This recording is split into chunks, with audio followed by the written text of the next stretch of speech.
আসসালামু আলাইকুম। সম্মানিত খামারি ও কৃষক ভাই ও বোনেরা, আপনারা যে যেখান থেকে আমার এই ভিডিওটি দেখতে পারছেন, আমি সবাইকে জানাই ঘাস টিভি বাংলা চ্যানেলের পক্ষ থেকে আন্তরিক শুভেচ্ছা এবং অভিনন্দন। তো আজকে আসলাম একটি ঘাসের জমিতে আপনাদেরকে দেখানোর জন্য। আমি যে ঘাসের জমিতে দাঁড়িয়ে আছি এখন, এই ঘাসটার নাম হচ্ছে কি ভাই? এই ঘাসটার নাম হচ্ছে অরিজিনাল আমেরিকান গুয়াতিমালা 5G ঘাস। এই ঘাসের যে ভিতরে কি পরিমাণে রস, সেটা আমি আপনাদেরকে চিবুনি দিয়ে দেখাচ্ছি, হাতের স্পর্শ দিয়ে চিবুনি দিয়ে দেখাচ্ছি ঘাসটা কি পরিমাণে রস হয়ে থাকে। এই দেখেন, এটা না দেখলে আপনারা হয়তো বুঝতেই পারবেন না যে আসলে এই ঘাসটার ভিতরে এত পরিমাণ রস কিভাবে হয়। ঘাসের ভিতরে যেমন আখের ভিতরে যেরকম রসই দেখেন, আমি হাত দিয়ে চিবুনি দিলাম, রস কিভাবে বেয়ে বেয়ে পড়ে দেখতে পারছেন। রস, এত পরিমাণে রস একটি ঘাসের ভিতরে।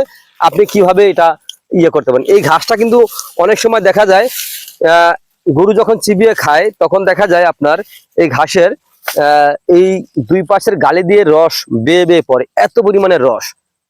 তো প্রিয় বন্ধুরা, আপনারা হয়তো গরু পালন করলে অবশ্যই দেখেছেন যে আখের ডগা যেভাবে গরু খায়, যখন দেখছেন যে ওই সময় মুখে ফেনা দিয়ে লালা কিন্তু বেয়ে বেয়ে পড়ে। এই ঘাসটা খেলে তার চেয়েও বেশি পড়ে লালা, এত পরিমাণে রস হয়ে থাকে। তো প্রিয় বন্ধুরা, আমি বলবো আপনারা যদি গরু অথবা ছাগলের খামার করতে চান, তাহলে অন্তত পক্ষে 2 থেকে 3 মাস আগে ঘাসের যোগানটা শতভাগ নিশ্চিত করবেন। তারপরে আপনার খামারে গরু অথবা ছাগল আপনারা উত্তোলন করবেন। এই ঘাস রোপণ করতে কোনো দিনক্ষণের প্রয়োজন নাই, যে কোনো মৌসুমে আপনি রোপণ করতে পারেন। এই ঘাসটা কিন্তু শীত সহনশীল ঘাস। সামনে কিন্তু আবার কয়েক মাস পরে কিন্তু আবার শীতও চলে আসবে। এই ঘাসটা কিন্তু আপনি রোপণ করলে আপনার শীতের সময় কিন্তু আপনি প্রচুর পরিমাণে কাঁচা ঘাস খাওয়াতে পারবেন। অনেকে দেখা যায় শীতের সময় যে ভাই শীতের সময় ঘাস হয় না, কি ঘাস খাওয়া? ভাই এই ঘাসটা অন্তত শীতটা আপনি রোপণ করবেন। এই ঘাসটা দেখাবেন যখন প্রচুর পরিমাণে শীত পড়ে, তখন এই ঘাসটায় আপনি পানি দিবেন। পানি দিলে দেখবেন ঘাসটা কিন্তু থেমে নাই, ঘাসটা কিন্তু অলরেডি হবে। তো আমি বলবো আপনারা যদি গরু অথবা ছাগলের খামার করতে চান, তাহলে অন্তত 2 থেকে 3টা জাতের ঘাস চাষ করবেন। যেমন আপনার আমেরিকান গুয়াতিমালা ঘাস, জারা 1 হাইব্রিড ঘাস, অথবা ইন্দোনেশিয়ান স্মার্ট নেপিয়ার ঘাস। এই 3টা ঘাস যদি আপনি রোপণ করতে পারেন, তাহলে আপনার গরুকে আপনি পর্যাপ্ত পরিমাণে কাঁচা ঘাস খাওয়াতে পারবেন। দেখা যায় এই ঘাসটা 2 দিন খাওয়ালেন, আবার আরেকটা ঘাস 2 দিন খাওয়ালেন, আবার আরেকটা জাত 2 দিন খাওয়ালেন। যদি পাল্টিয়ে পাল্টিয়ে খাওয়ান, গরু কিন্তু খেয়েও মজা পাবে।